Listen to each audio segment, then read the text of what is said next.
Good morning, finally. Legal granola. Sorry. I literally clicked let's start streaming and then the power went out. And then it came back on, but my computer, I needed to restart it. My computer needs to be rebuilt or replaced at this point because the motherboard is... I'm starting to suspect that the motherboard does not establish any connections fast enough before doing a boot up. So in short, it's finished looking for hard drives to boot before it is finished establishing connections to everything. So because of that, it just doesn't boot and it gets really hard to get it to boot.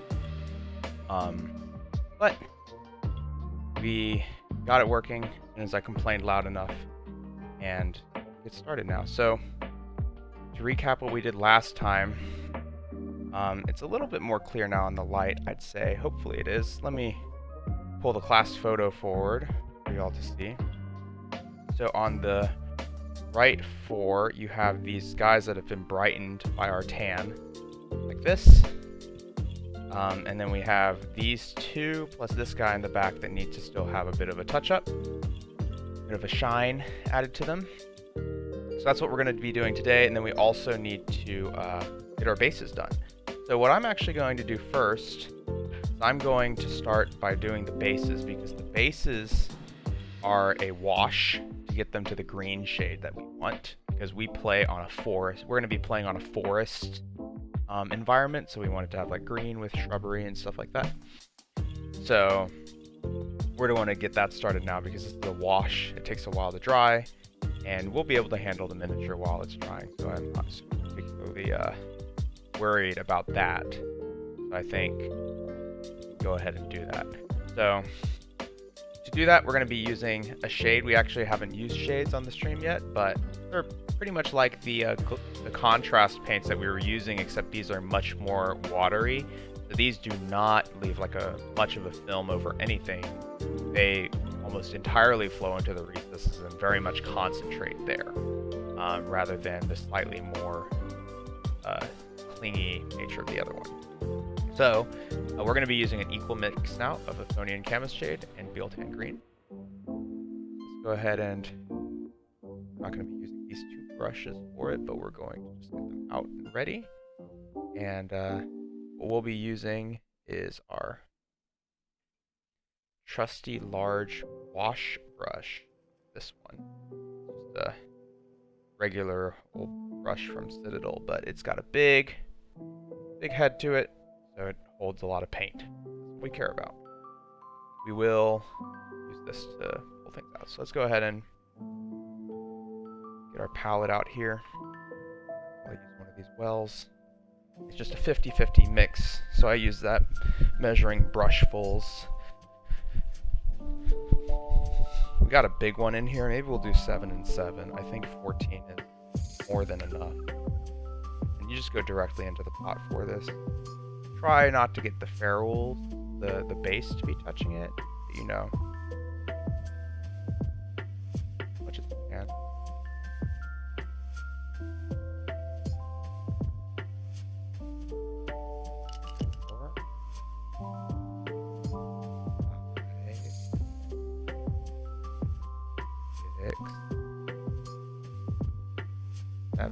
That's not going to be enough. We're going to do 3 more. 8.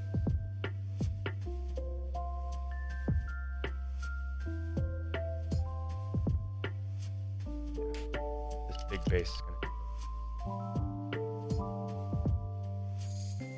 brush a bit of a rinse. We'll go ahead and get started on the next one.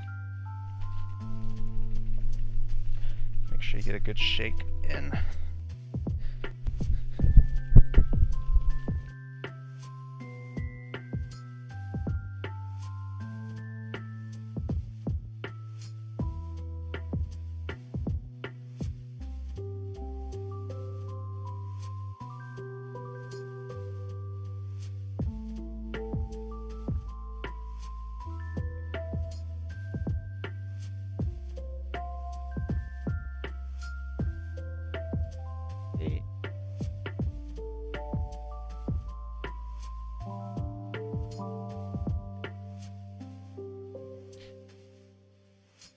this looks. Should have like, so that first one is a very bright like emerald green, and the second one is kind of like a dark muddy green. So what we end up with is this very like mossy color here. That's what we're shooting for.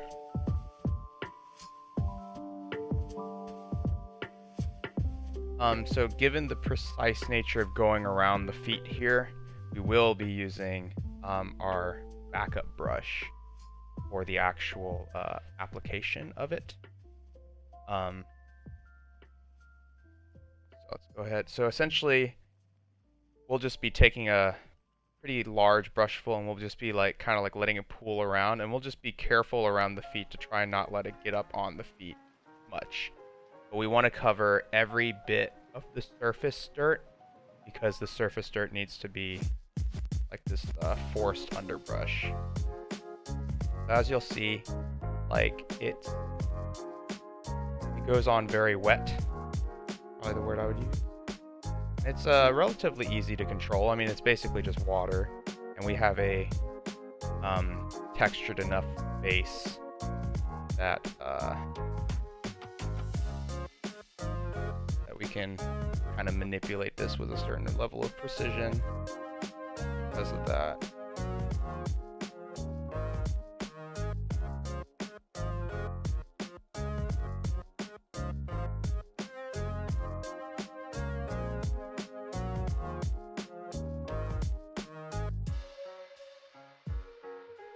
Go around, do that. And then, as you see, because we can kind of move it around and it doesn't just like go everywhere, we'll be able to continue with our highlighting steps while this is drying. And that's good, because this can take like maybe 10 minutes to dry, and we just don't want to be like, you know, sitting around waiting for it. Alright, looks good. One of the already highlighted ones. We're going to go ahead and like immediately start on this one now, because I'm going to want to strengthen the grooves that are happening on the side. So, on the side, on the little cross grooves, I'm going to want to strengthen the shading on those. So we're going to get this started earlier, so that we'll have an opportunity to come back and do that. You'll see that it just gives it a nice like grassy texture, which is exactly what we're looking for. Notice how it pools super darkly in there. That is exactly what we're looking for. We want to be able to strengthen that as much as we can, so that it's very clear when you're looking at the miniature. Okay, here's where the lines are. We're gonna use a little bit less here, and we're gonna carefully like trace and push it around the actual figure so we don't accidentally get a bunch of green onto it.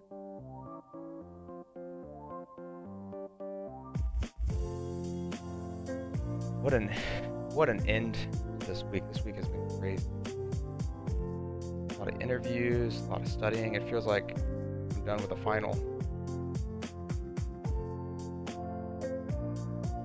In my personal life, I'm in between jobs, so I had a pretty big interview that I was studying for, that I just finished the last bit of it, last interviewing of it, yeah, on Friday.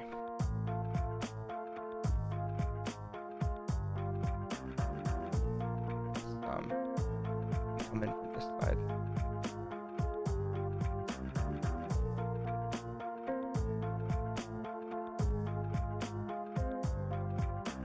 Leg part, don't rush it, because you don't want to get green onto it.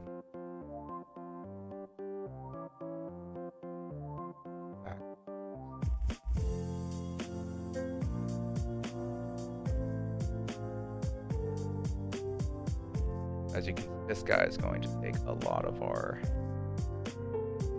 If you didn't exist, I probably would have done like less in our pot, in our well. These guys have almost the basis of several of the others, and they demand this like super concentrated line in addition to that.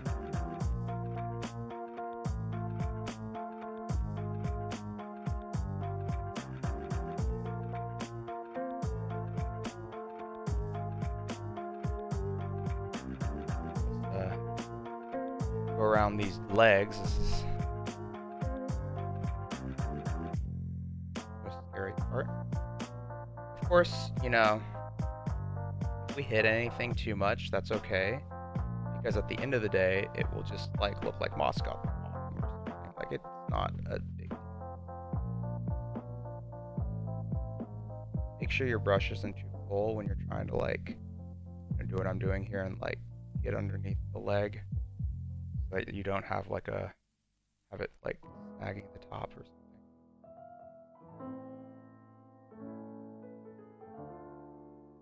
Like don't be afraid to just go in several times so that you can build it up rather than get it in one attempt.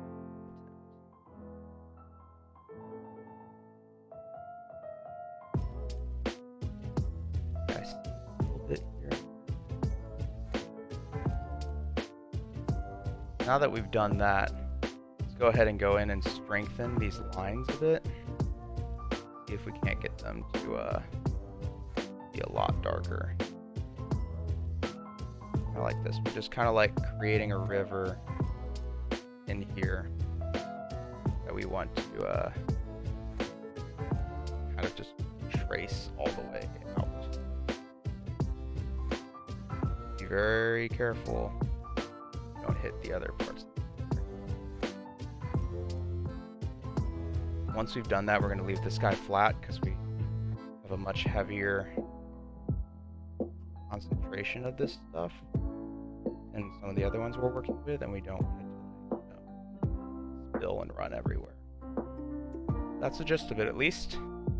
Let's shift him back. Chill there. He's right.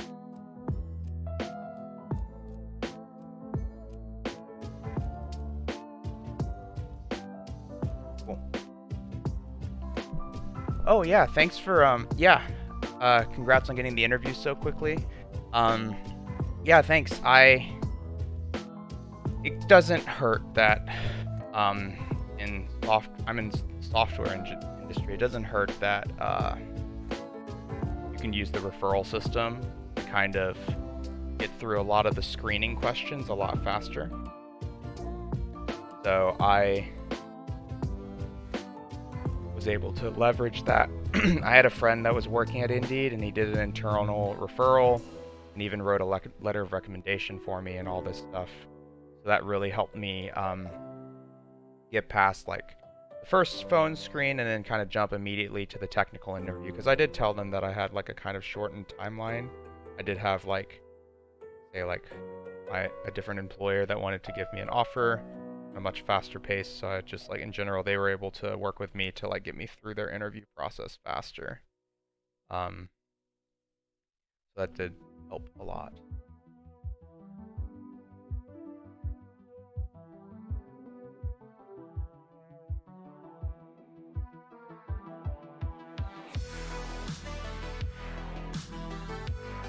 And good morning, Raylan.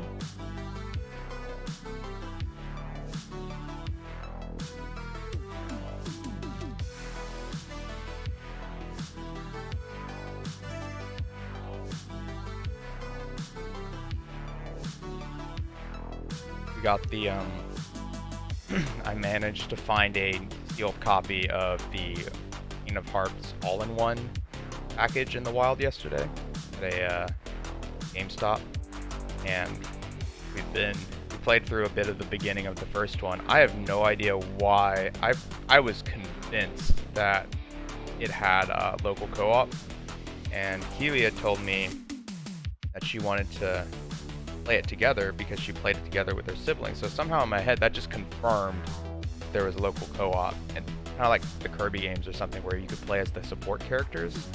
But I just must have completely misremembered how playing that game went as a kid, and when I played it at a friend's house. And yeah, even Keely was like, I don't think so, we just took turns. So, okay, I guess I have no idea. Kind of interesting how your brain can convince you of a thing that is completely incorrect.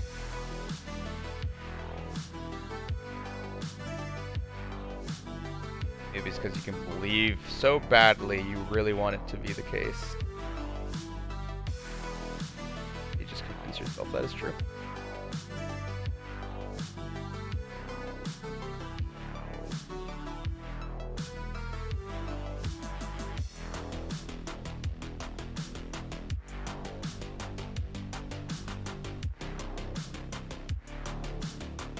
Alright. Making it through these guys pretty quick. Let's do the building one next, I guess. But it'll be a cool game. Let me know, Raylan and Granola, if y'all want to borrow it sometime. It's a 2-disc set. So the 2 discs are a one box that's the story so far, and then the next one is 3. But the story so far is a mix of 1.5, 2.5, which is like the first collection, and then 2.8, which is like the next game. So essentially, once I make it through the first disc, which is a lot of content, but like by making it through that first disc, I can actually lend that disc to y'all while we're still going through the other one. I'll just have to get a case or something to store it in.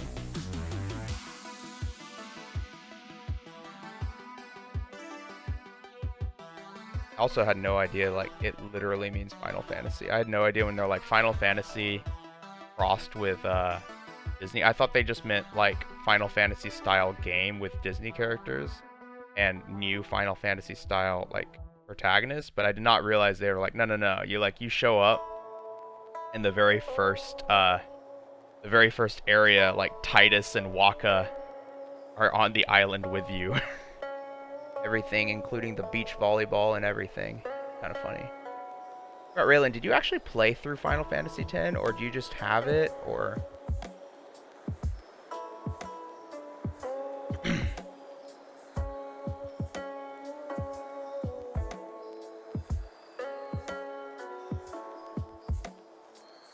Here's a lurk from the bed. Good morning, Veters. I feel the same way.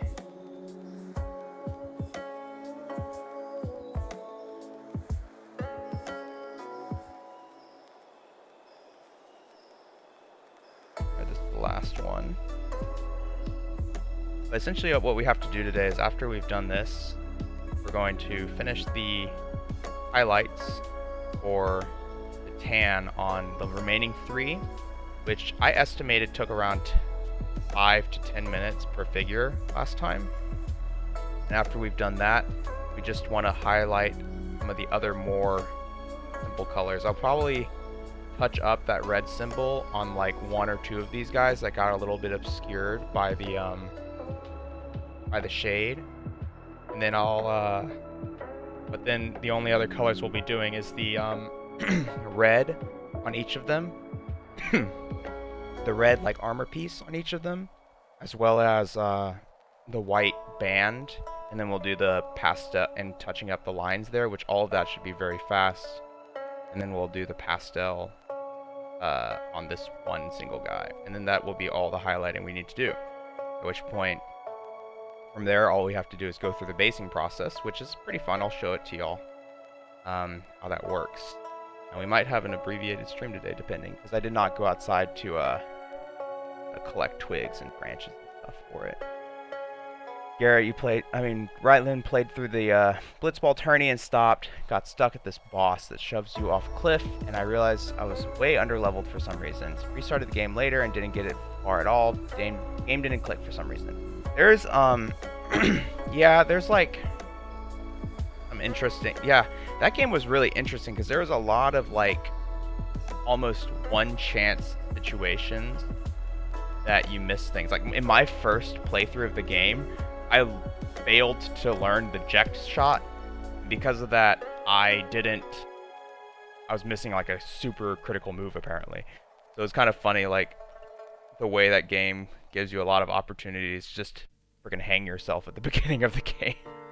At least that was the impression that I got from what I read.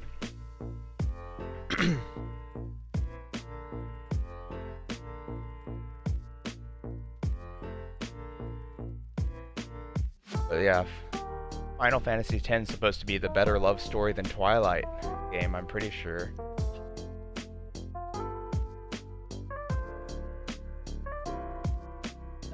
Alright, y'all. I think for the last time on this stream, we're going to be mixing our tan color.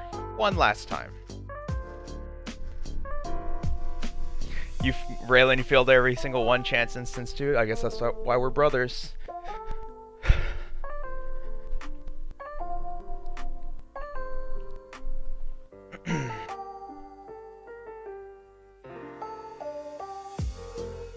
Alright, if y'all remember, it's this buff mixed with pastel blue, mixed with some white.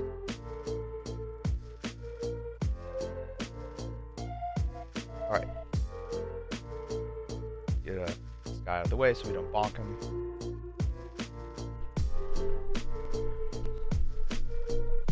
I've been thinking about what I'm going to play after we finish Metal Gear. I know Metal Gear, we're kind of...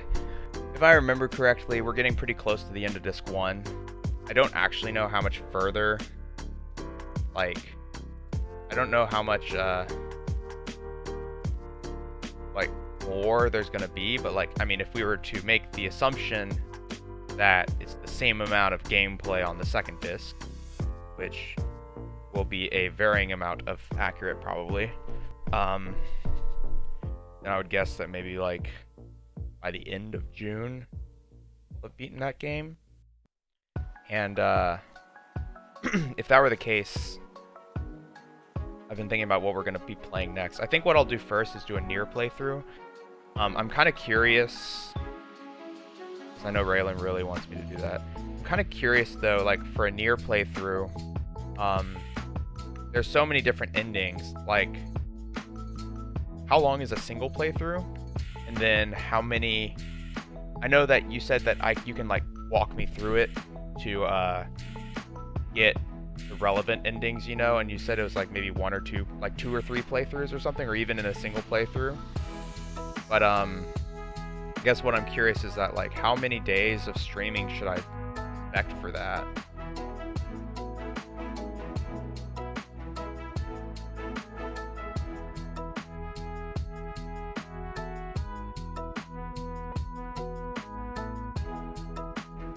Oh, we got too much movement here again.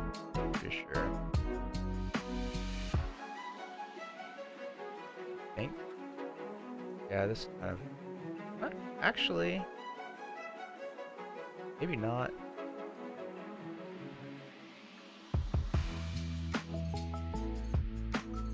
Yeah, that actually looks pretty good. Now that we got it all mixed up. Okay, sweet. First 16-ish hours. Second, 6 to 8 hours. Third, 8 to 10 hours. Only major decisions are at the very end of the third playthrough for the 5 main ending. So you're saying that the first and second playthrough are almost like on rails because the game says you're on a second playthrough and gives you a different experience? Or is that why you don't have decisions to, like, branch or get the other ending?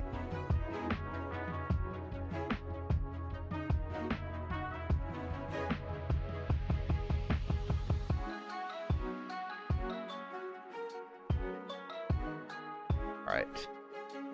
It does just look green to me. I'm gonna add a little dash of buff.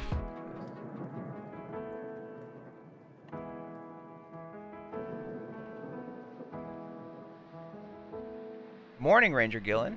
It's a story game, but there are no story decisions like Mass Effect or something. Yeah, but I guess what I was trying to say is, like, there are different endings to the game, right? And I was curious, are the different endings like, oh, you get the different ending by shooting this boss in 10 minutes instead of, like, 5 minutes, or instead choosing to save this person instead of that person? Or is it... What you're saying is it more like your first playthrough you always get one ending? You only get one ending after, like, the first playthrough, and then you get maybe a single ending after the second playthrough or something, And then like the third playthrough, they finally give you a choice. Okay. That's the understanding. Interesting. And that's a lot of playtime. That's a lot more content than I thought it would be to do that. Okay. I mean, still, we'll do it. We'll do Nier next. That'll be interesting.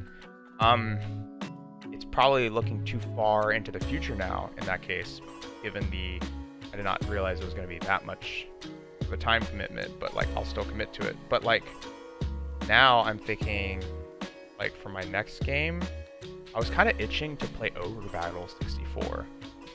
Oh, the joke endings are like that. So if I die in a specific spot in a specific way, I'll get a joke ending too. Okay. Gotcha. So it's like there's a ton of joke endings and there's 5 main story endings. Gotcha. I see.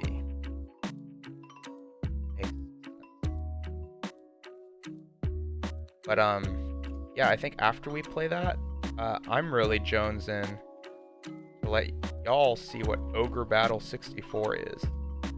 Plus, I've never finished it. That'll be really fun. That game actually has 3 endings, and they are the I wouldn't say joke ending, but like the worst ending is the ending where you essentially didn't change anything, and it's just like you didn't like commit hard enough to a specific like path, essentially. So that's the worst ending. But funnily enough, the hardest ending to get is the bad ending. And the reason the bad ending is so hard to get is you have to basically do a weird combination of good and bad in a specific order in order to recruit all these people and then get them to leave your group based off your story decisions. And it's hard because they are not all good. Some of them are bad, some of them are good. So because of that, you need to like convince all of them to leave throughout the course of the campaign. And then you have to spend the rest of the campaign being an absolute piece of shit and be the evilest person. And then after the final mission, there is an extra mission where you have to fight against all 5 of them and they have to stop you because you've grown too powerful and power hungry. And then you have to lose to them in order to get the bad ending. It's pretty funny, because you have to allow them to defeat you. So, pretty wild. I think for our playthrough, we're just going to try and get the good ending. That's probably a little bit more satisfying of a story too. We don't want to disappoint our daddy. Classic, I'm in my father's footsteps. You knew my father. RPG.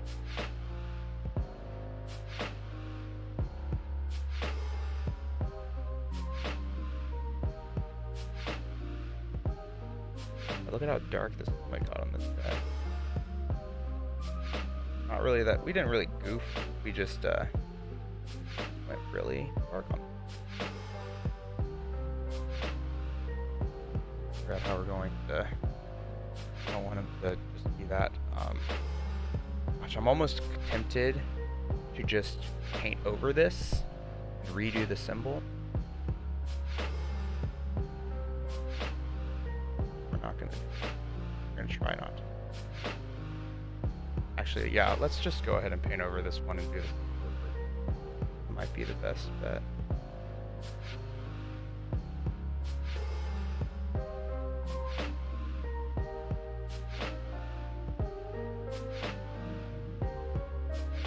Yeah, we'll redo that symbol because it's really hard to get around it, and it got way too dark. But yeah, Ogre Battle 64 would be a really fun one to go through as well, I think.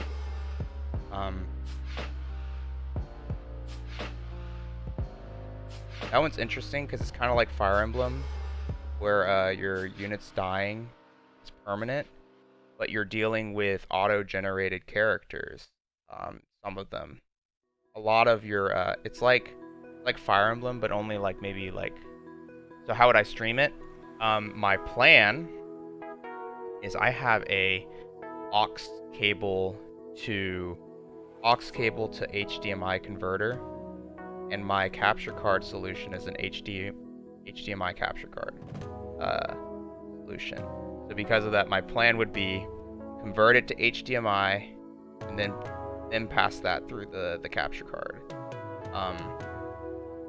In theory, that works. So, but I would have to test to make sure. That's been my plan for older games. Honestly, what would be really sick is if Garrett, if you're down after after we're able to like visit people again, it would be really it'd be really fun to do like a 2-person stream of the Gomon game. I thought that would be hilarious, like to like come up with like some time that we meet to like play through the Gomon game together. That would make my day. That would absolutely make my day.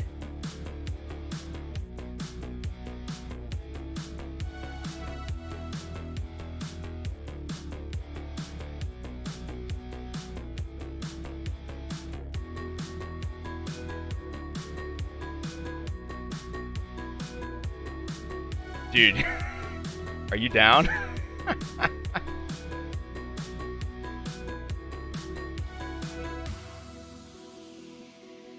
That would be, man, I don't know. That's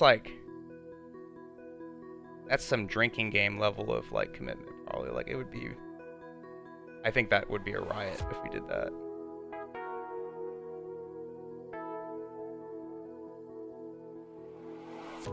Plus, it's one of the cooler, more unique games I managed to pick up.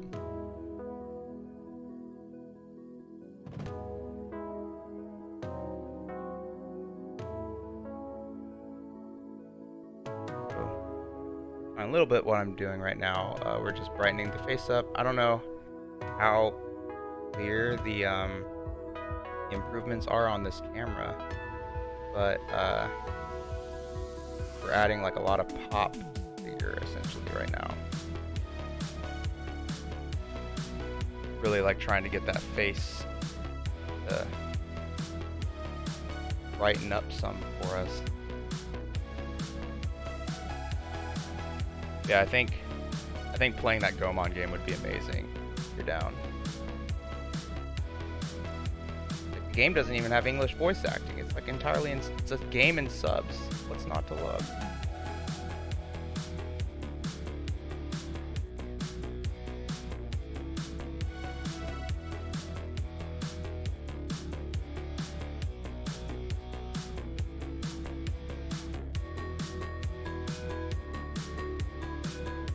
Alright, I'm gonna hit the cheekbones on this guy, and that's because contrast is a bit much on this one.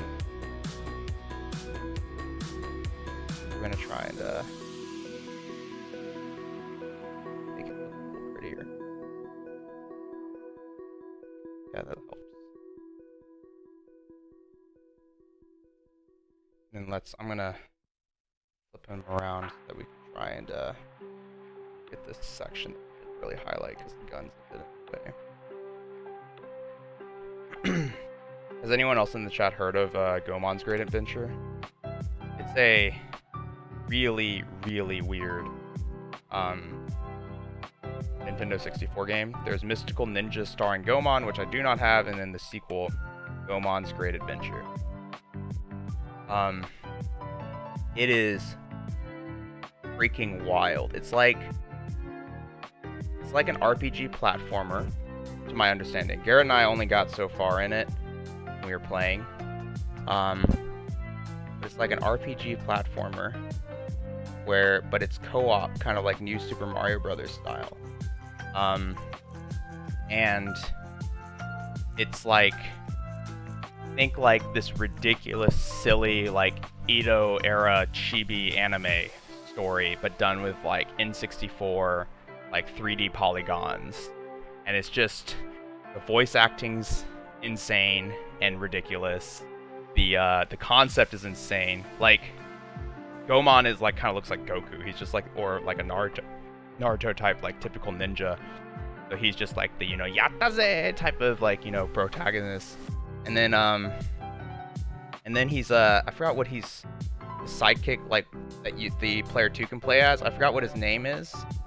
And it's actually up to 4 players, so I think it would be really interesting. It would be a really funny stream because it's multiplayer up to the number of characters you have access to. So at the beginning of the game, you only have access to 2 characters, so you can only play local 2-player co-op. But I think as you add characters, you may or may not be able to play with like up to 4, which is also a ridiculous concept to me. But he has this, like, what do you call it? Kind of like an old man, or like an old drunk, like, you know, comic relief character. And that guy's just like this pudgy little dude whose like eyes are so small and like he can't, like, so like puffed up from drinking that he can't see out of them. And then like with a little, you know, Fu Manchu type mustache or something. And he's, one of the things you can do is crouch. So when you crouch, you can move forward and crawl. So like Gomon, the main character, will just crawl forward. And this guy, he literally like starts snaking across the stage. So instead of like crawling, he just does the snake to go across. And he's just like, and he makes this ridiculous sound. He's like, "Newt, newt, newt," as he's going across. It's like ridiculous. It is absolutely ridiculous. And I think it would be really funny to do a playthrough of that and like have like an initial crew that we're doing the playthrough of, and then like if my suspicion of how it works is correct, we can like be like, we've made it to the next point, let's like add, you know, so and so to the mix. Like that'd be hilarious, I think.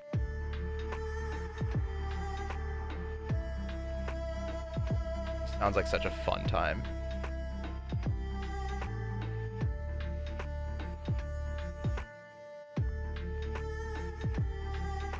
Guys, and nice and pretty.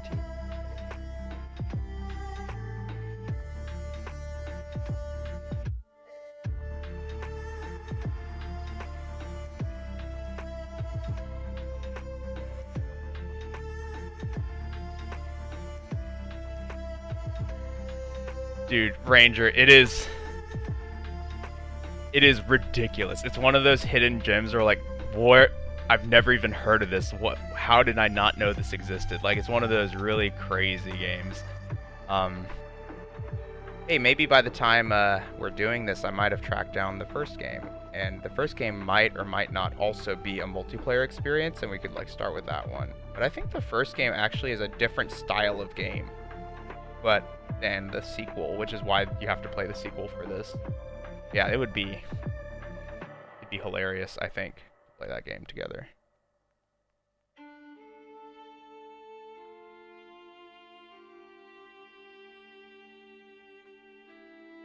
Just brightening our things up a little bit.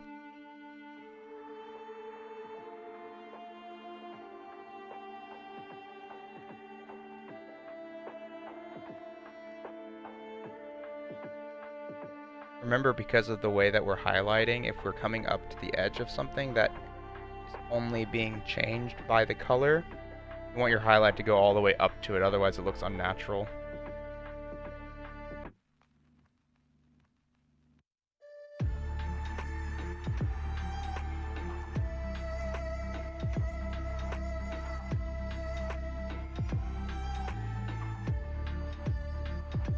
But dude, Garrett, are you down?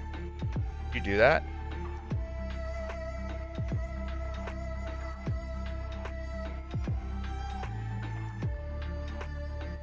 Gotta sacrifice yourself to the entertainment gods.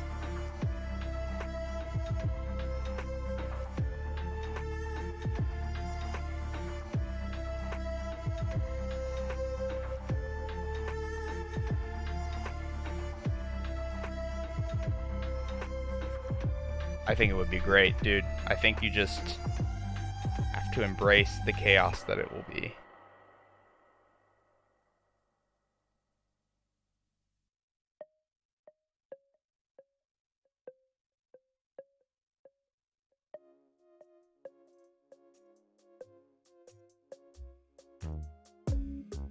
Guy's starting to look pretty good. This one is taking longer than I thought because he's we darkened him a bit much.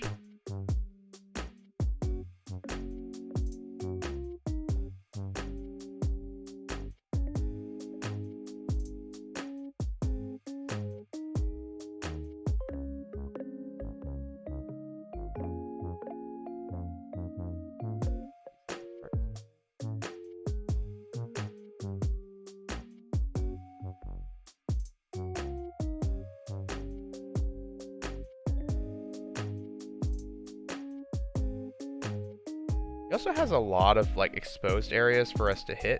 A lot more than some of these figures do. So I think that's part of why we're going a little bit more in detail on him. It's like a much more open stance, so there's a lot more real estate to hit.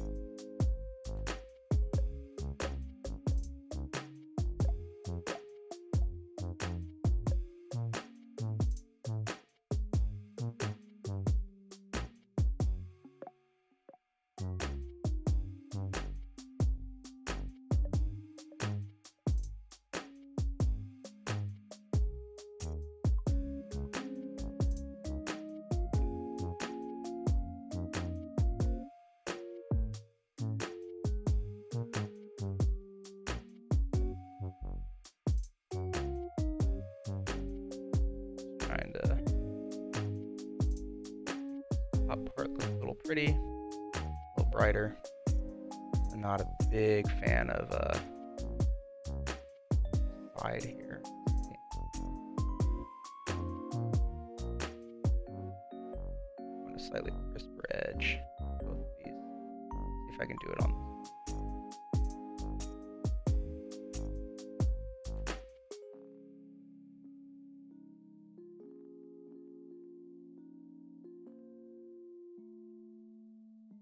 I think that's okay. And then do a slight hit here.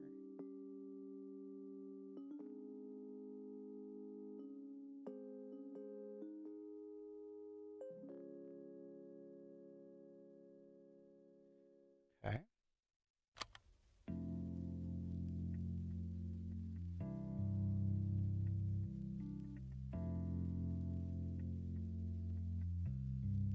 Still think that looks pretty good. The head looks good. Let's get the front chest armor a little bit. That chest armor is looking a little bit shadowed. We'll do the top here, and then we'll do each of the belts, and I think that'll give it a nice little pop. Probably leave the feet alone, unless there's some particular thing, maybe like the knee guards again. We wanna be doing that.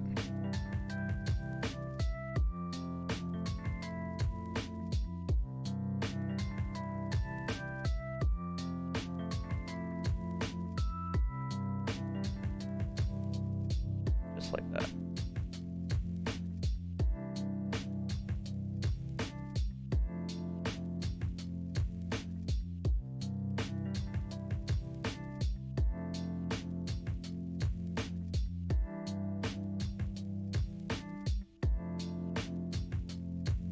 I'll like very, very carefully brighten up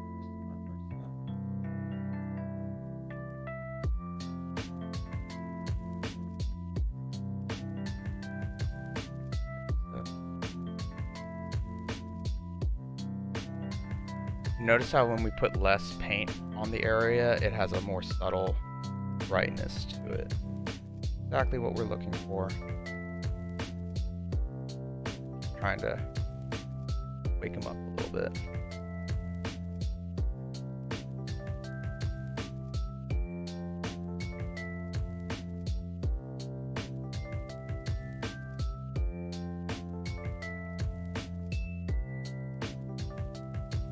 After this, we're gonna probably double check on our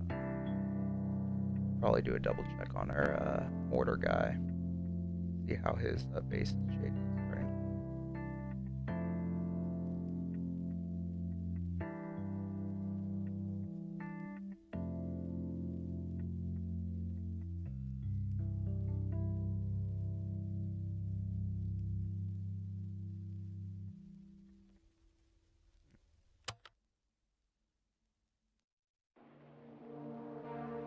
That in there, so there's a little bit more delineation.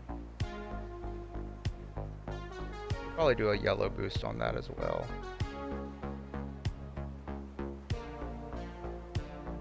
See, kind of like that. See, it brightens them up quite a bit. So I think I'm gonna vary it up. Getting some light exposure.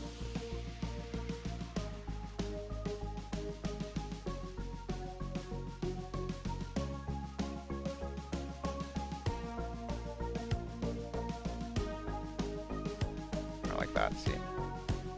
Alright, let's hit all of these little belt buckles. I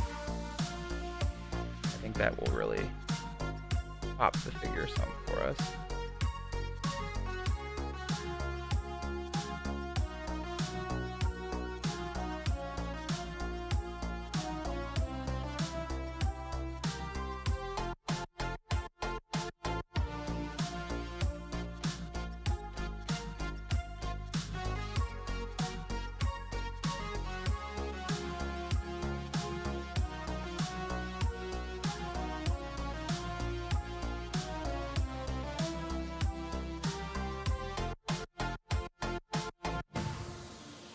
I'm gonna hit this front one a little bit, just like that. There we go.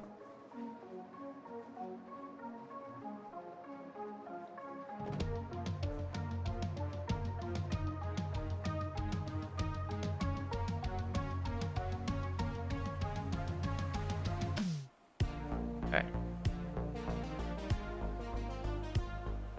That looks decent. I'm happy with that.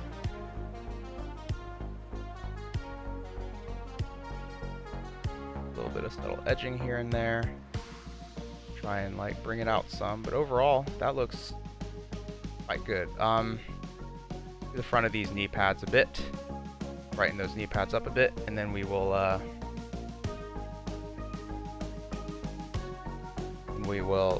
probably touch that gun up, just that mistake out of the way.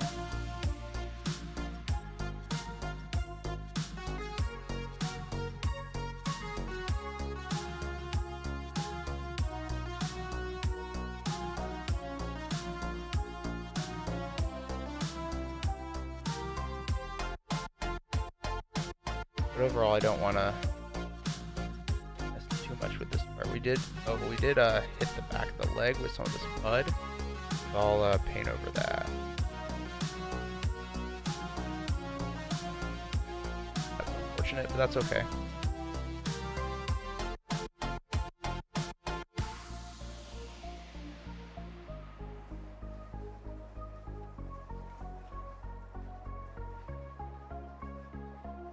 Extra texture to his armor.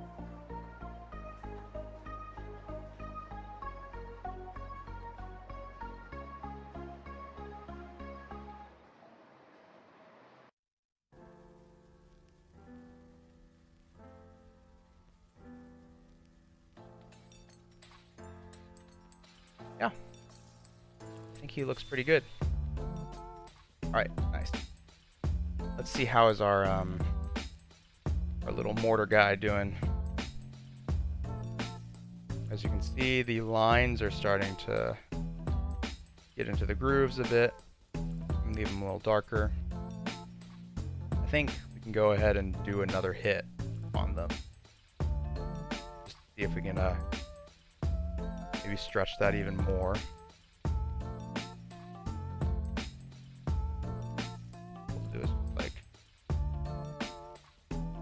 Here, adding some more of that green in the line, strengthen that a little. And think of it like you're trying to just dab water into the groove. You're just trying to fill it with water. That's sort of the mindset you should have. Like that. And you kind of need a full brush because, you know, otherwise it will end up just absorbing the liquid already in there rather than adding more. And then if you do a little too much like I did just now, actually like dry your brush off and then soak it back out.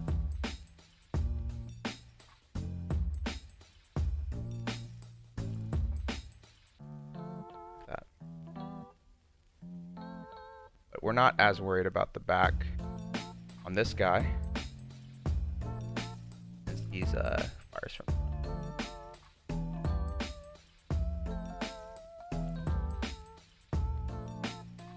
Sweet.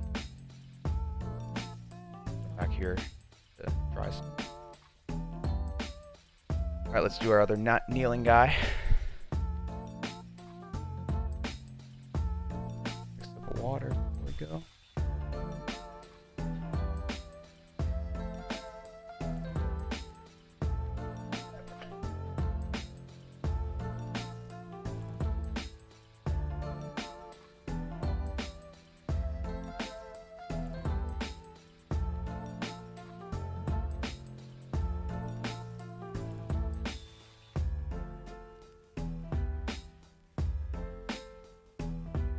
But yeah, I said I would fix the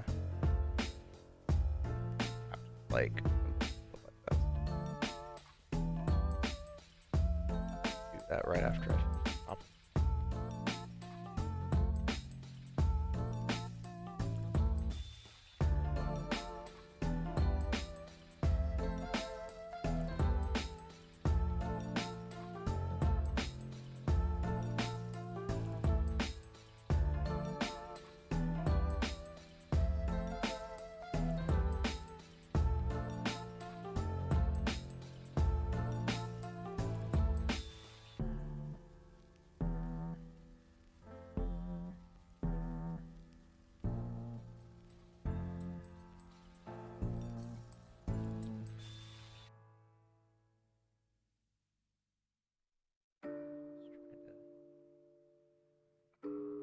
Pull away the paint a bit.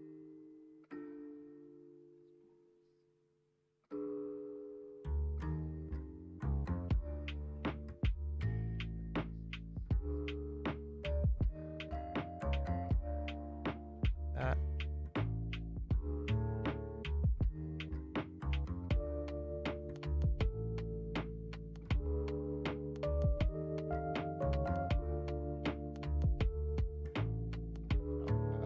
Yeah.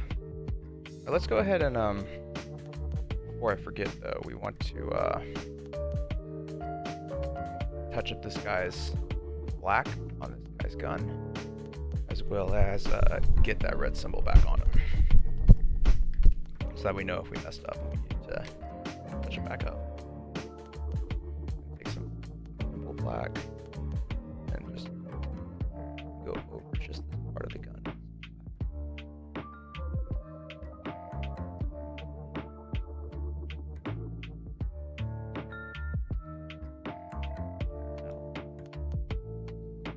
Part of it. Nice. Okay. Then we'll take some red and do that helmet symbol one last time.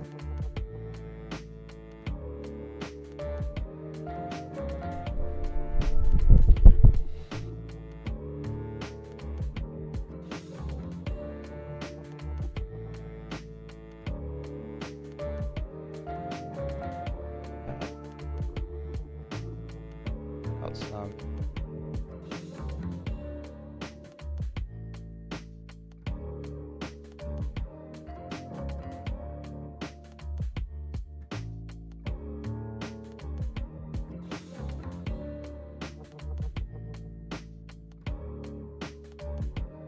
Like that.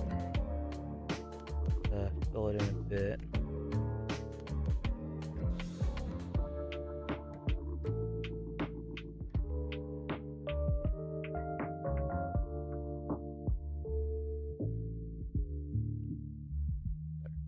Nice. Alright, now let's continue with Mr. Kneeling over here.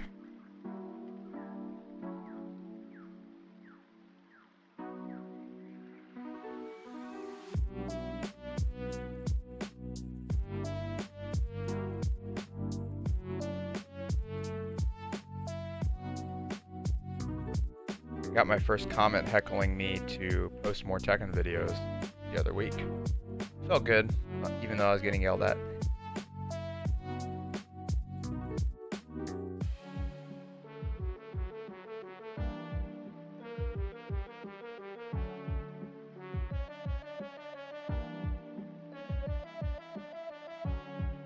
This paint needs more water, or it's starting to clump on us.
less paint-like.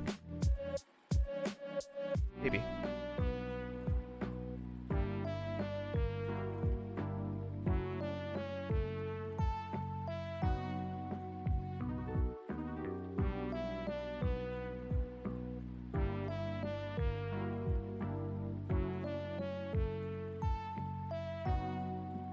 Alright.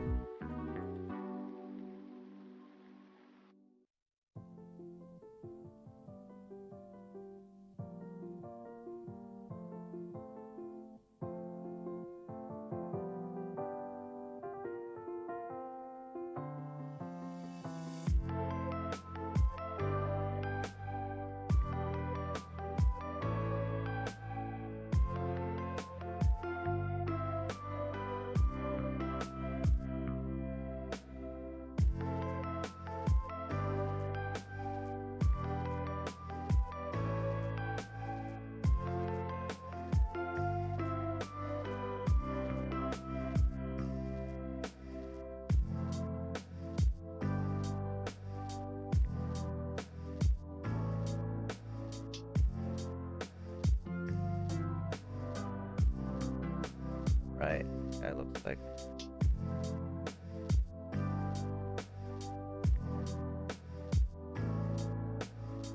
pretty good. Let's try and again brighten his face up a little bit.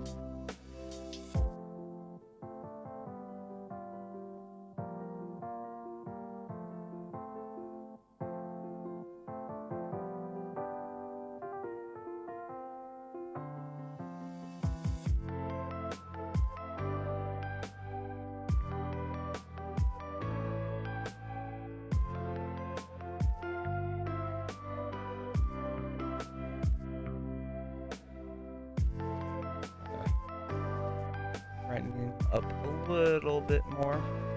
I just realized that I did not say that we would be doing some battle damage today. We'll probably do a little bit of battle damage to these guys today.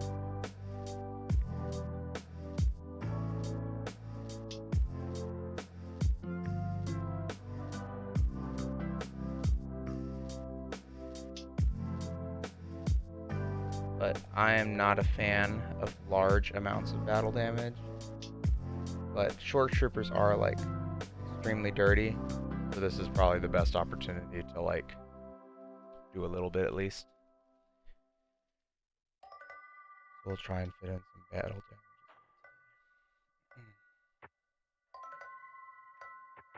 So we may not actually finish them today after all if we're doing that.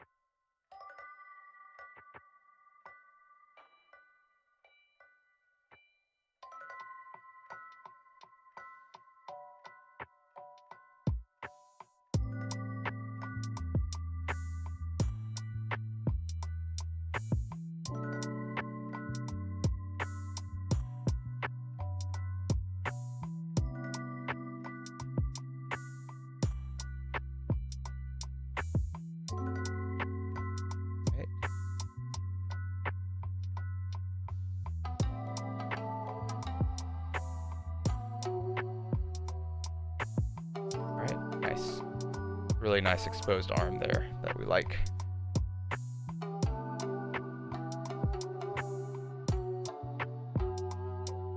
The mortar that we do next will be an interesting one because we'll essentially only be highlighting what we can get to.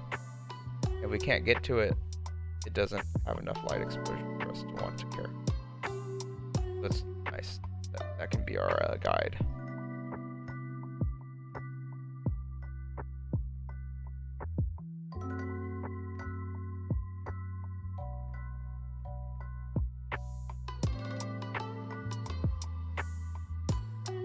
That's dark. Let's get that brightened back.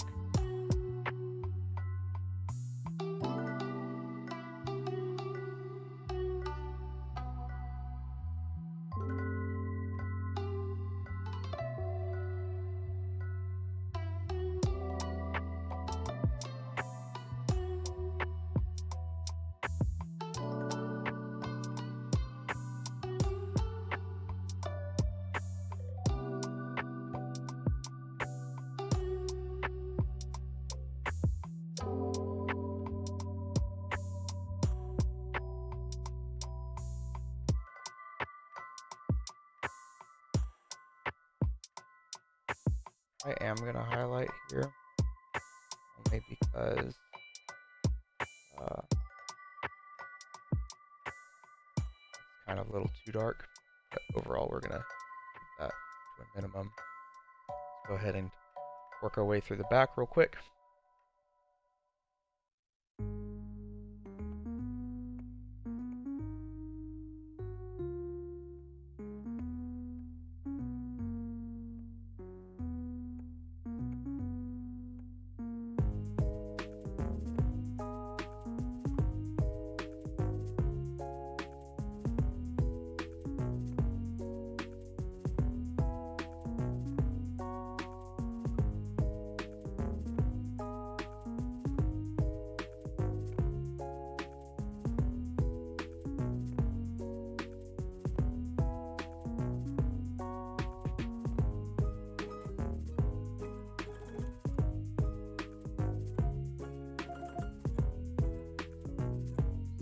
Tops of every bit all together, and it gives a nice effect. Ooh. Here's some very good.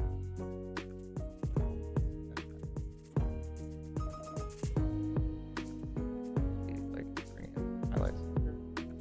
Those parts where like it might stick out and the light might hit it is like the parts that we're going to highlight. We're essentially taking the shadows and we're exaggerating it.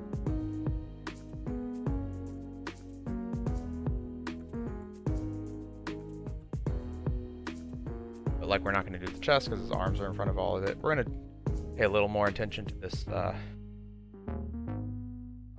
knee pad area though, because it's sticking out way more than the other ones. Sure, it looks really good.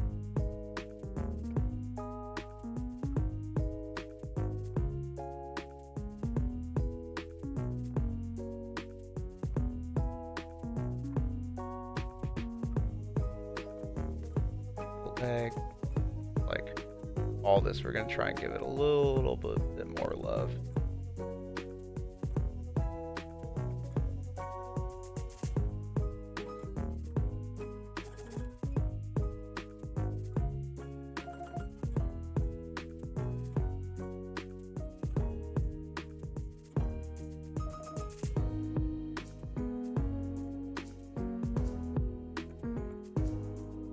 All right. I think overall I feel pretty happy with that one. I think he looks good. Went a lot faster than the captain did. We'll be doing our last guy this one. We're going to have to be careful with how we handle him though, because of the fact that he's still drying.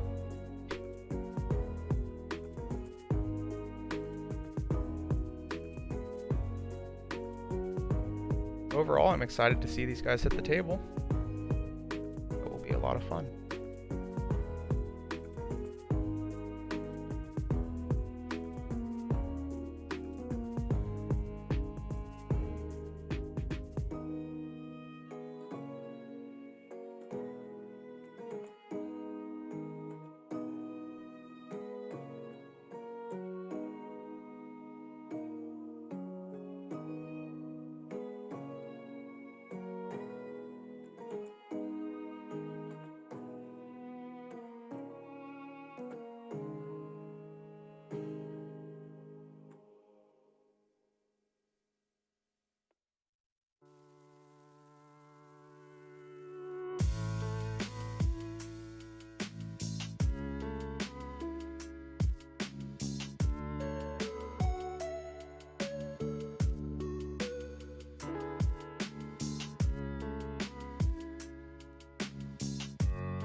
Yeah, that's looking really good.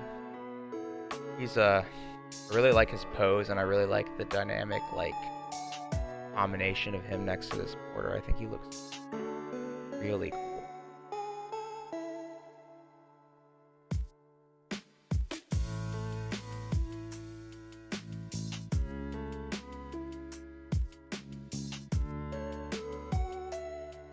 A bit brighter everywhere.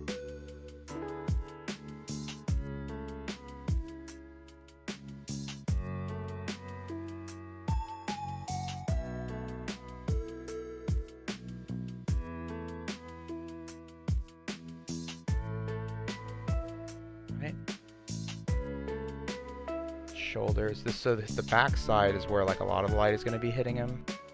We're going to go through and like right shoulder, this part of the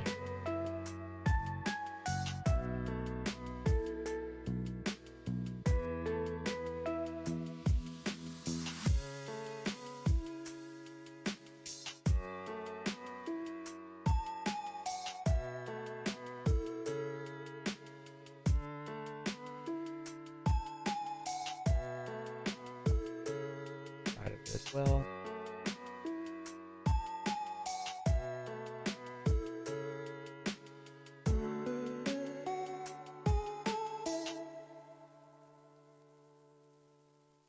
Yeah, I like that.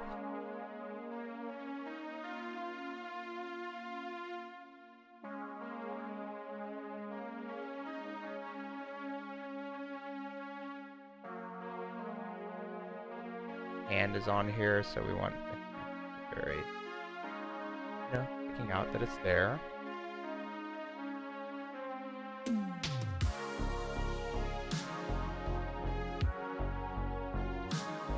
Make the top of his shoulders look good too.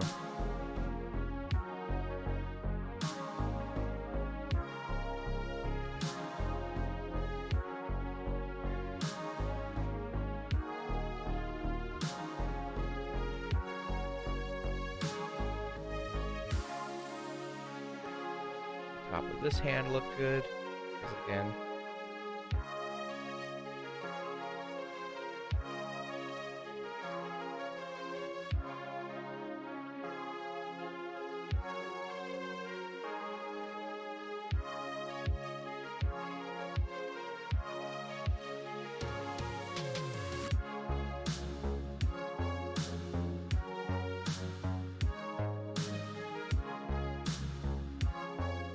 I do want to brighten this part right here because when you're looking at him head on, it kind of like looks like he's kind of being shadowed, and we want to build the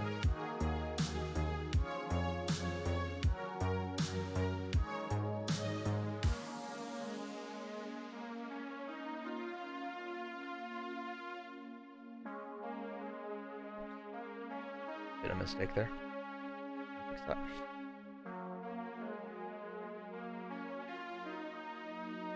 A little bit of black.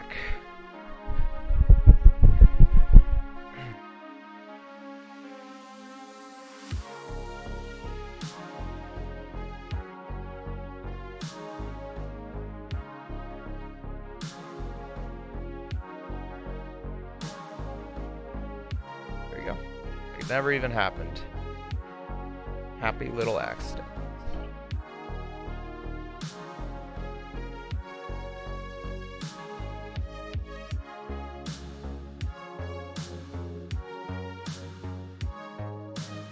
Also starting to dry a bit, so we're able to get a little bit more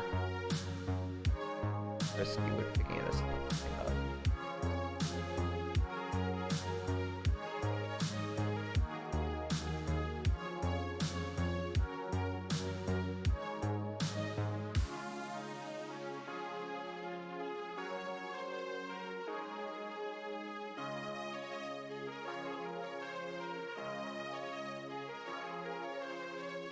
Back, put in the other one.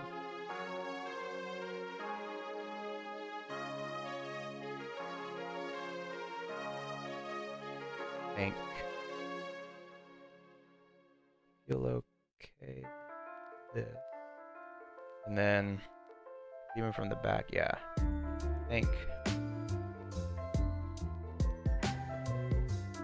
overall that will be good. We'll want to not forget this knee a bit. We do a kind of interesting thing where we'll focus on slightly the right side of it, so that you feel like the light is hitting from this side. Look at it.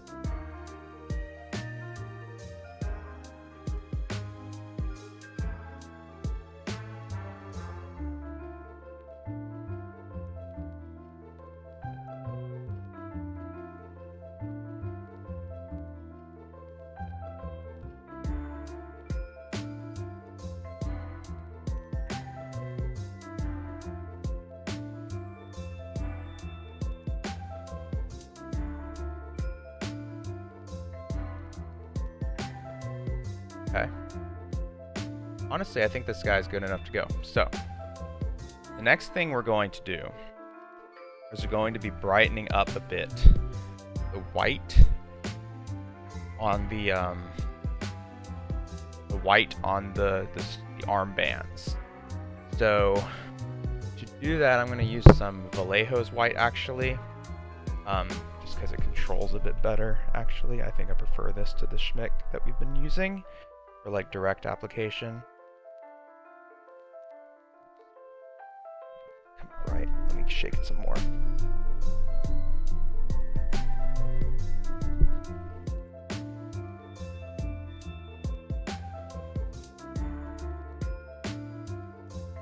It's the white that we're looking for.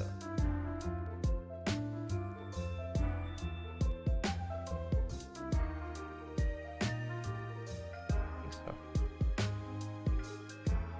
So all we're gonna do,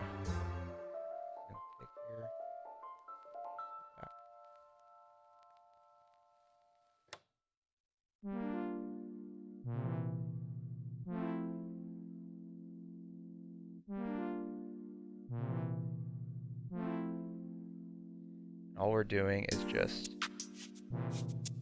getting a little bit more of that shine back. We're only just running it down the middle of the figure.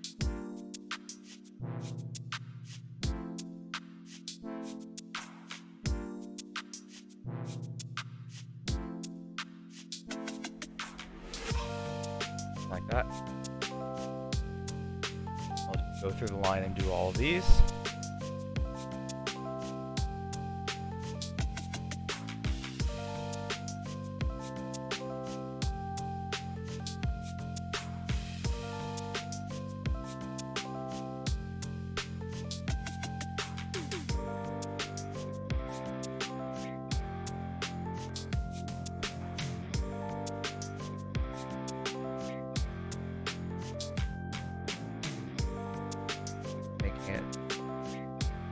We're just gonna not try and be super precise and go all the way up to the lines or anything like that. But we're just trying to make the overall thing stick out a little bit more than it is right now. So it is a good opportunity to make some of these lines a little bit less grungy than they might have been on our first attempt.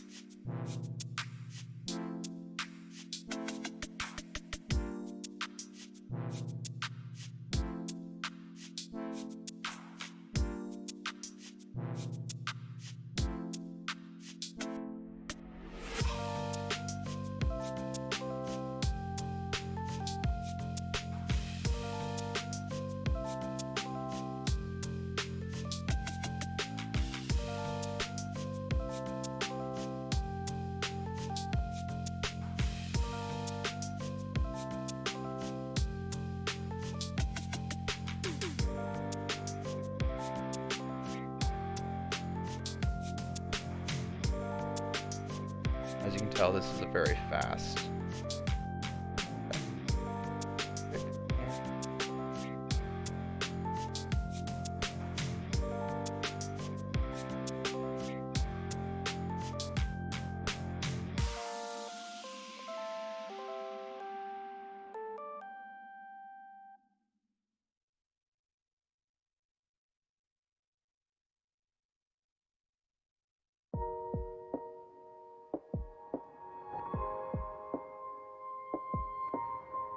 Right? everything is coming together. Everything's looking hard.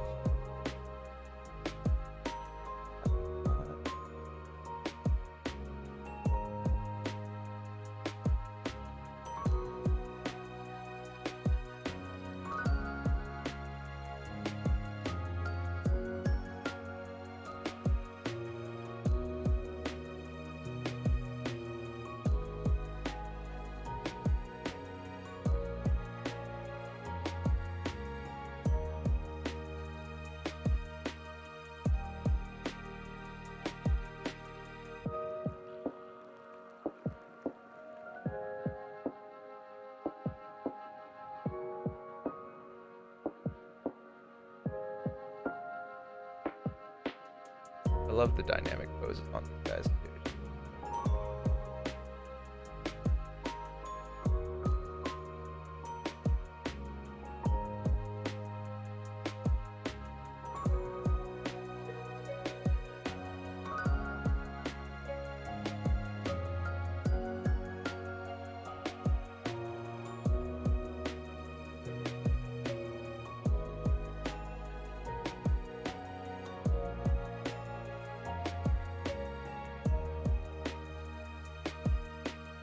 Alright. Last, at least, Mr. Mortimer, the Mortar.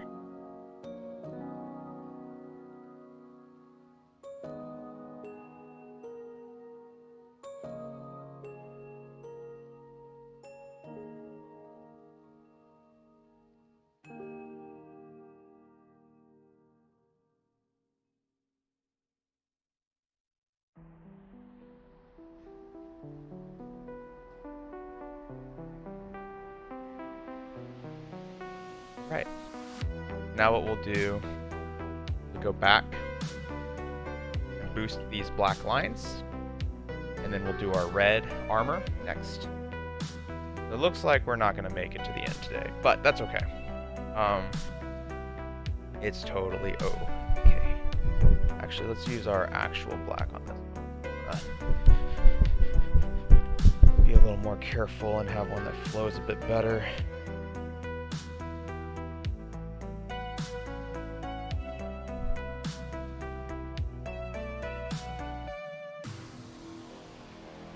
And all we're really doing here is going for any black lines.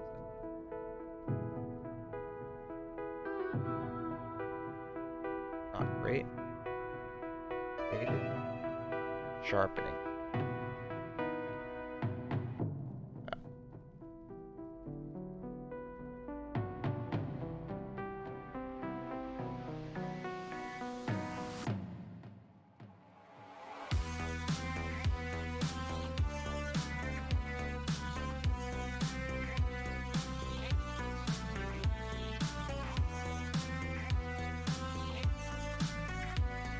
Kind of sucks that we have to go in and do this another time. I think it's because the schmick that we were using does not play well with the contrast paints. So for future people who are doing this, I would recommend using something like Vallejo.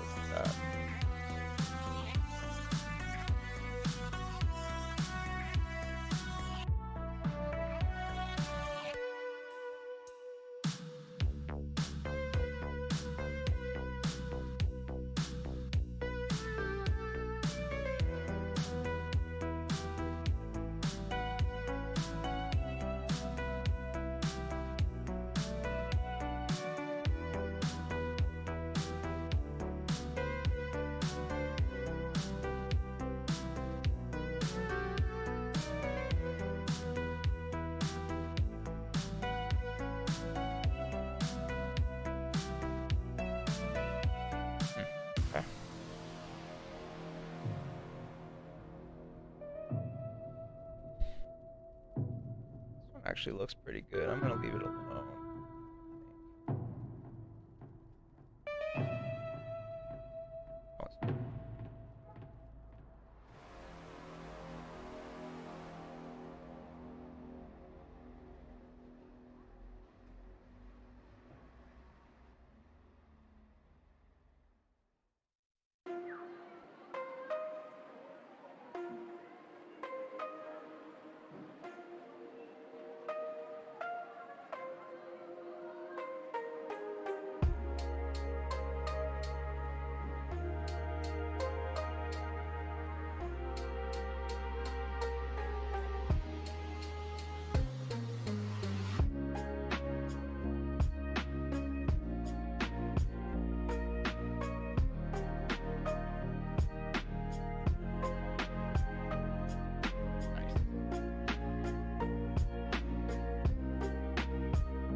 black on the top one looks okay. We'll just do the bottom black of this one.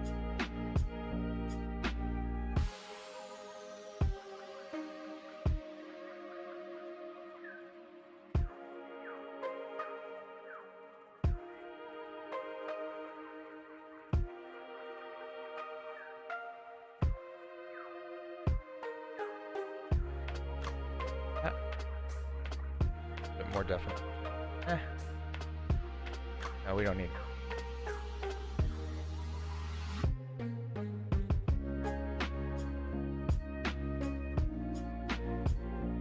Yeah, it's blurring some. It's, here.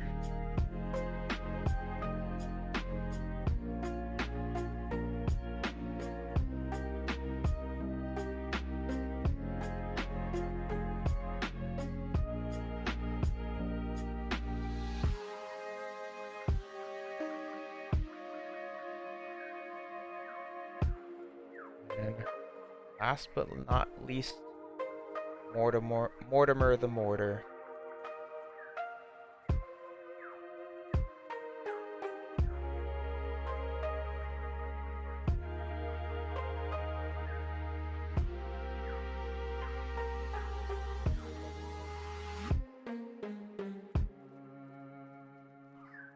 Okay, sweet.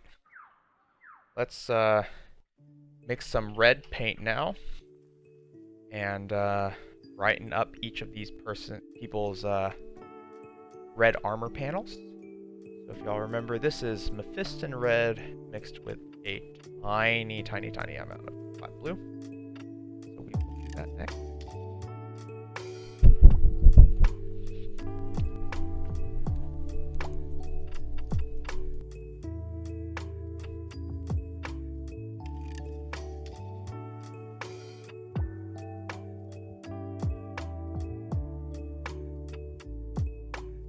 Out of Mephiston red. There we go. Hear it now.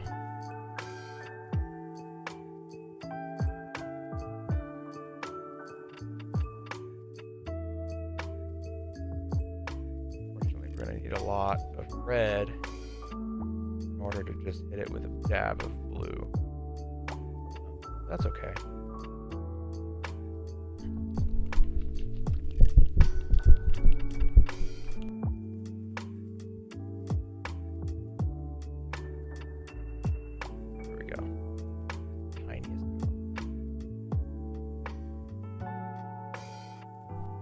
This will allow us to have a little bit more uniform of a red across the ball, since we'll be doing them all together.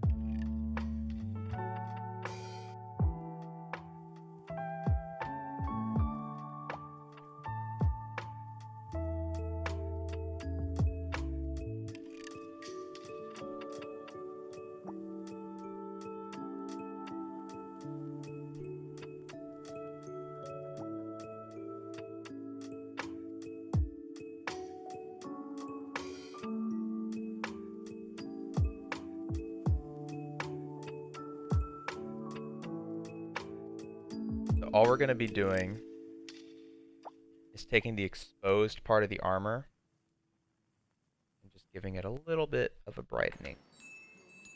Like so.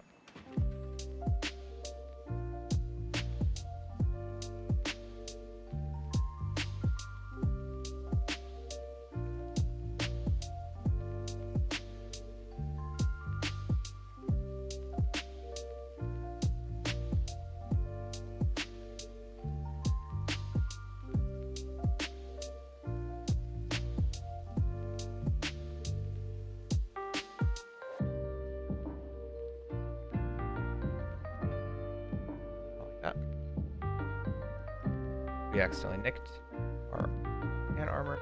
Go in right now. That up. Pretty much like that. Very, very simple.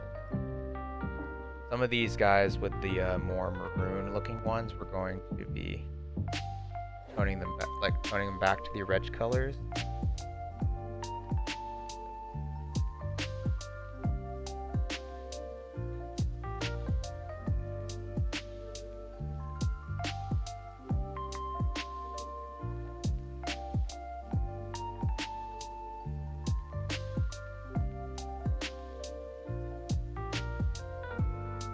and we'll leave the inner part of that arm. So.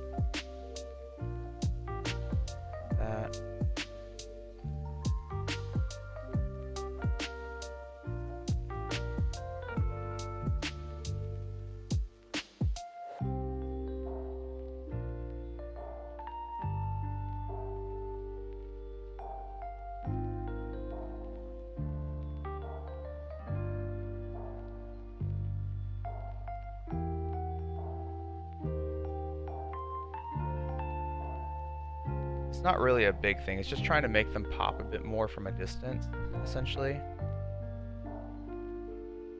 Because currently they're like kind of... It's like a really interesting point of color that we're adding to it. So I want you to be able to see it when they're like out there on the battlefield.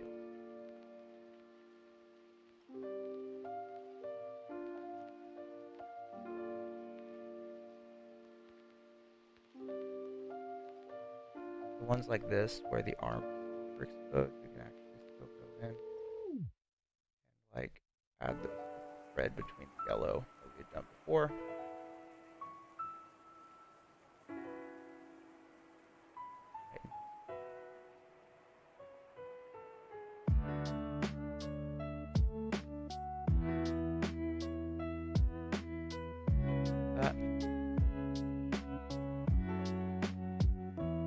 Gives it a little bit more of that pop that we're looking for.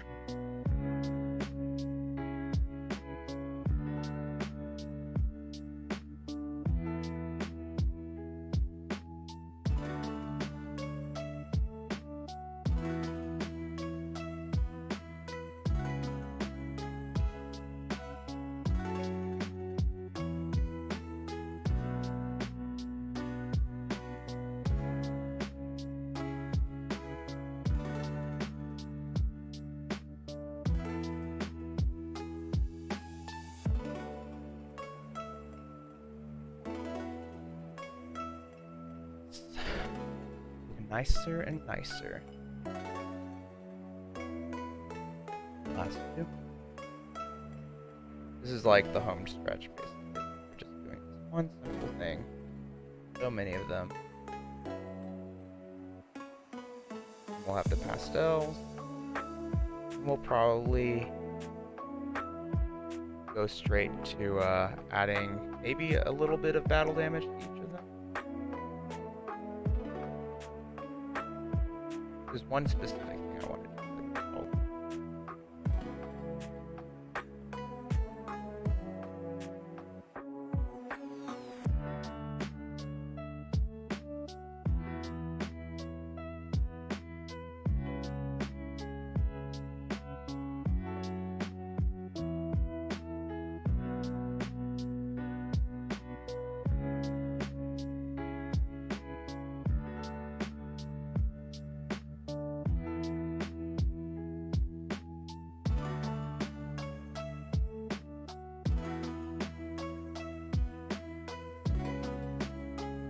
Slight hit along the front of that because it's a raised area.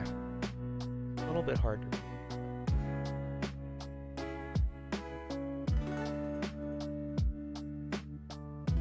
like that. Yeah. Good.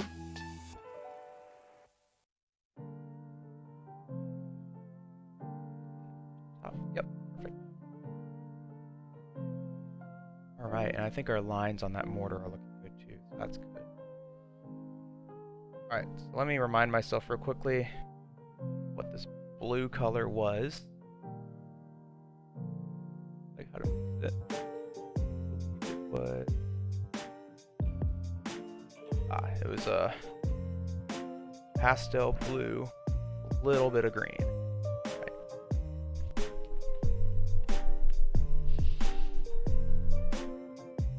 And this is the last of our highlights.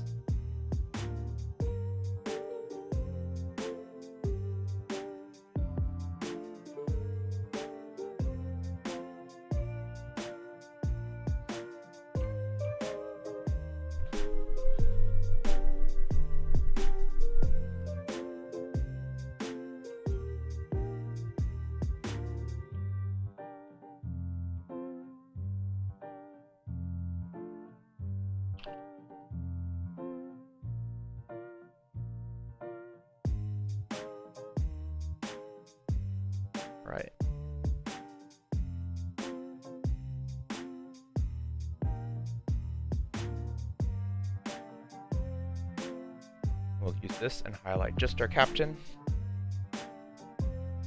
Then we'll see about getting some battle damage onto these guys.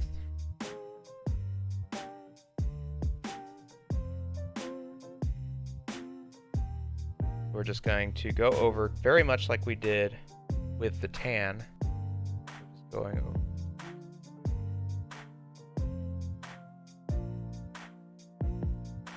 So, both sides. That.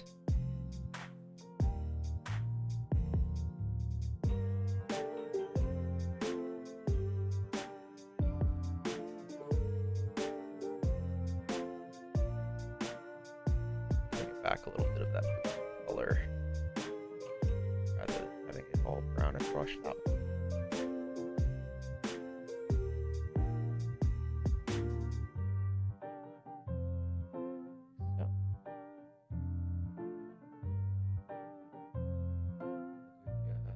Size of these shoulders.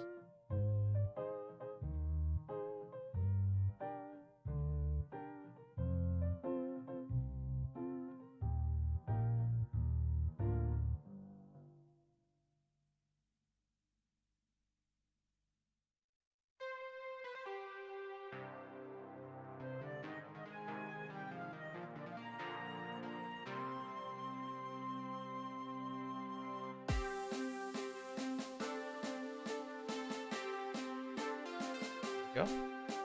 Let's do the front chest. These will just be like little hits, color for each section on the front chest. But we do want to make sure we get these because it's like a focal point of the miniature.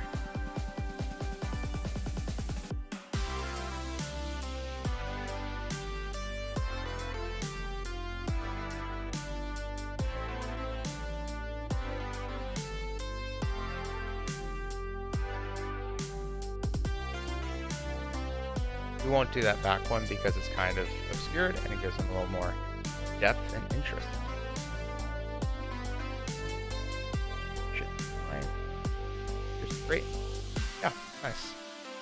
Okay, so now for the fun part.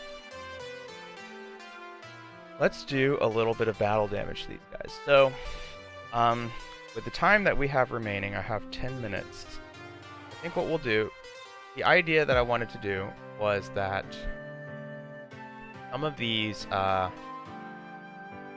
like, let me think about this. How's the correct way to word this? So, the way that I imagine this is that the armor itself comes out in this tan color, and then they paint on the blues and the markings and these like white strips. So I think, as well as maybe painting the red plate as well, but we could say that that came out red, right? Naturally red. So what I'm thinking is that you could show that paint chipping, then reveal the tan that's underneath. So given that, I think we would expect it to be wearing on like edges and stuff like that. So I'm gonna give you an example on, let's do it on this guy, I guess. I think this is a good one. But that line is so smooth and straight. But yeah, so let's go ahead and give an example. We have this, and let's say like something hit him and scuffed it. We can actually do this. Now it looks like there's a chip.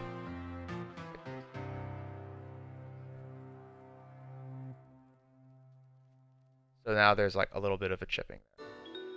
And we can also do some like right here, show that it's like chipping some. We don't have to go super crazy on this stuff. I think it's an effect that you can be relatively cautious with. You don't also have to do a ton of battle damage on all of them, but I think it's like an interesting effect for sure.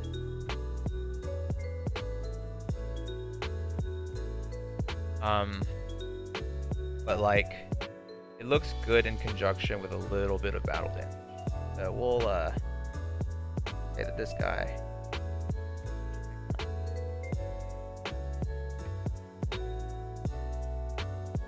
kind of like adjust it a bit like that. And maybe like a chip happened or something, a streak or something like that. And it adds a little bit of interest and character to it. I like that. So it's like kind of scratching off and stuff like that. We're only going to do it with these white markings and the blue paint on the captain. But I like it overall because I think it adds a lot of character to them.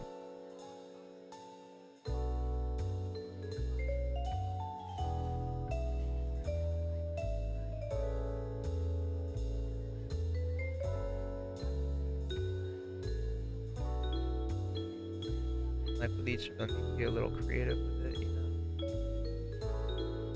Like draw little thin lines across it like that. Then you can like have those lines go like starting from the bottom as well. You know?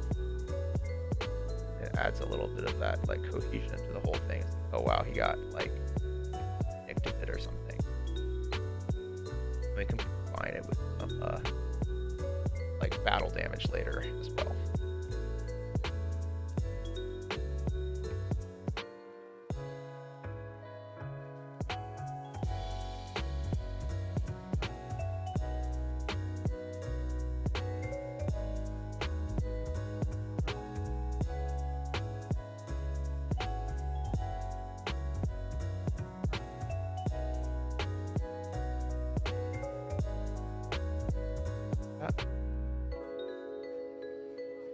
Captain, I need to think about how I'm going to do this. I don't want it to be like particularly insane battle damage on this guy, but we're going to just do a little bit here.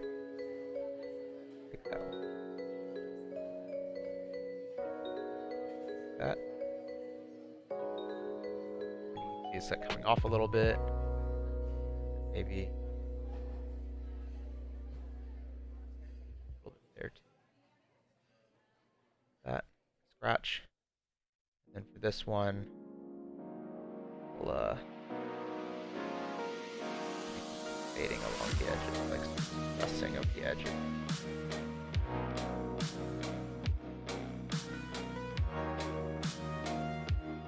That, and then we'll add maybe one small chip. But nothing too crazy on him. Let's say get this guy shiny and he hasn't gotten his messed up and that the mortar is doing okay as well. Yeah, we'll say that's what we're doing. Okay, y'all. I think for next time what we'll do is we'll do battle we'll do the little like blaster mark battle damages to them.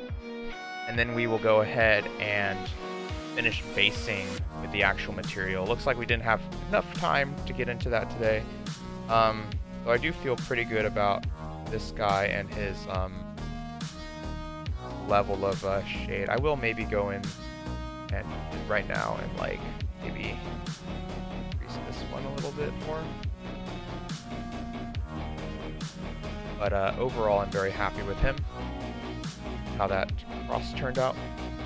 So yeah, we'll go ahead and wash our brushes out and call it for today. But next time we'll add a little bit of battle damage, and we will add the rest of the basing material, so like the static grass and little pebbles and twigs and stuff. And I can go a little bit more into depth of like, okay, here's how we, you know, add little trees or something onto the model. Like this guy, the symmetry is just begging for like a little tree or something to be like standing right here. Like that'd be really cool.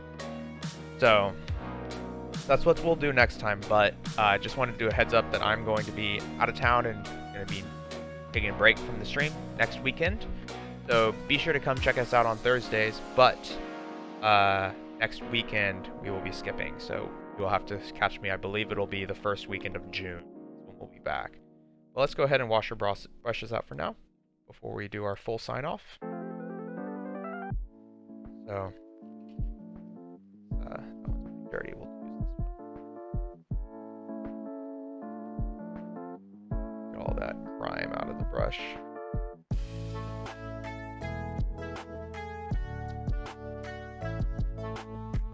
I guess wish me luck this week in both my interview results, but also in my my first foray into the Kingdom Hearts series. That'll be a lot of fun. Excited to try that. That will be an off-stream thing, but I'll tell y'all how it's going. We'll be doing Nier on stream next, after we finish Metal Gear in a couple weeks.